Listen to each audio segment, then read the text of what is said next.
சற்று முன் வெளியான தகவல் ரேஷன் அட்டைதாருக்கு முக்கியமான தகவல் வெளியாகியுள்ளது. அது என்னன்னு சொல்ல பார்க்க போகிறோம். நீங்கள் நம்ம சேனல் சப்ஸ்கிரைப் பண்ணாமல் இருந்தீங்கன்னா மறக்காமல் லைக் பண்ணிக்கோங்க, சப்ஸ்கிரைப் பண்ணிக்கோங்க. வாங்க வீடியோக்குள்ளே போகலாம். ரேஷன் கார்டுகளில் வழங்கப்படும் பொருட்களின் அளவு மற்றும் ஊழல்கள் குறித்த புகார்கள் அவ்வப்போது வெளிவரும் நிலையில் புதிய நடைமுறை ஒன்று விரைவில் கொண்டு வரப்போவதாக கூறுகிறார்கள்.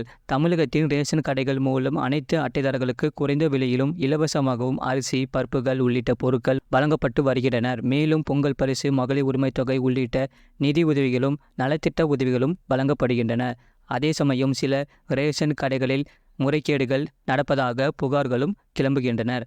அதாவது ரேஷன் அட்டைதாரர்கள் சிலர் தங்களது ரேஷன் கடைகள் மூலமாக வழங்கப்படும் பொருட்களை வழங்குவதில்லையாம். இதனால் அவர்களுக்கு என்று ஒதுக்கப்பட்டிருக்கும் மளிகை பொருட்கள் தேங்கி விடுவதால் அரசுக்கு பெரும் இழப்பு ஏற்படுகிறது. இந்த பொருட்களை ஊழியர்களில் சிலர் கள்ளத்தனமாக விற்று விடுகிறார்களாம். அதனால்தான் ரேஷன் பொருட்களை கடைகளில் தேங்க விடாமல் உடனடியாக அனுப்பி வைக்க வேண்டும் என்று உத்தரவிடப்பட்டுள்ளது. அதேபோல தமிழக ரேஷன் கடைகளில் அனைத்து பொருட்களையும் ஒரே தவணையில் வழங்குமாறு ஊழியர்களுக்கு உணவுத்துறை பலமுறை உத்தரவிட்டும் கூட அதை பல ஊழியர்கள் பின்பற்றுவதில்லையாம். சில சமயம் கடையில் பொருள் இல்லை என்று கார்டுதாரர்களை திருப்பி அனுப்பியும் விடுவதால் இந்த முறைகேடுகளை தடுப்பதற்காக தான் TNEPDS என்ற மொபைல் ஆப்பை உணவு வழங்கல் துறை அறிமுகம் செய்துள்ளது.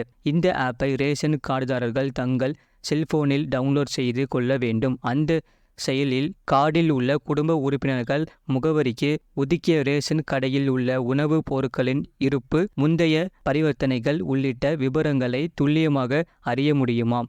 இதனால் ரேஷன் பரிவர்த்தனை உள்ளிட்ட விபரங்களை தெரிந்து கொள்ள முடியும் என்று உணவு மற்றும் கூட்டுறவுத்துறை அறிவுறுத்தி வருகிறது. இப்படித்தான் உத்தரப்பிரதேச மாநிலத்திலும் ரேஷன் கடைகள் தொடர்பான புகார்கள் அதிகமாகி வருகின்றன. குறிப்பாக ரேஷன் பொருட்களில் ஊழல் நடைபெறுவதாகவும் இந்த ஊழலில் ரேஷன் கடைகளில் ஊழியர்கள் பங்கேற்பதாகவும் யோகி அரசுக்கு தொடர் புகார்கள் வந்த வண்ணம் இருந்தது. இதை தவிர ரேஷன் கடைகளில் வழங்கப்படும் பொருட்களின் எடை குறைவதற்காகவும் பொருட்கள் சரிவர வழங்கப்படுவதில்லை என்றும் பொதுமக்களிடமிருந்தே புகார்கள் வந்தன. இதையடுத்து அம்மாநில அரசு முக்கிய உத்தரவு ஒன்றை பிறப்பித்திருக்கிறது.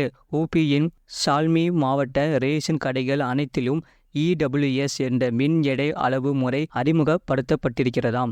இதன்படி ரேஷன் கார்டுதாரர்களின் அளவுகள் EWS சாஃப்ட்வேரில் பதிவு செய்யப்பட்டுவிடும். POS இயந்திரத்துடன் இணைக்கப்பட்ட சாஃப்ட்வேரில் ரேஷன் அட்டைதாரர்கள் தங்களது கைவிரலை வைத்தாலே போதும், அவர்களுக்கான ஒதுக்கப்பட்ட சரியான எடை மின் எடை அளவீடு மூலம் கணக்கிடப்பட்டு வழங்கப்படும். இதனால் ரேஷன் கடைகளின் ஊழியர்களும் ஊழல் செய்ய முடியாது. இந்த முறையானது இதுவரை 434 கடைகளில் நடைமுறைப்படுத்தப்பட்டுள்ள நிலையில் விரைவில் கடைகளிலும் இதே கொண்டு வரப்படும் என்கிறார்கள். அது மட்டுமல்ல, இந்த திட்டம் வெற்றிகரமாக முடிந்தால் பிற மாநிலங்களிலும் தீவிரமாக அமல்படுத்த போவதாக சொல்கிறார்கள். இதுபோன்ற செய்திகளை உடனுக்குடன் அறிந்து கொள்ள மறக்காம சேனலை சப்ஸ்கிரைப் செய்யுங்கள், மற்றவர்களுக்கு தெரியப்படுத்த ஷேர் செய்யுங்கள்.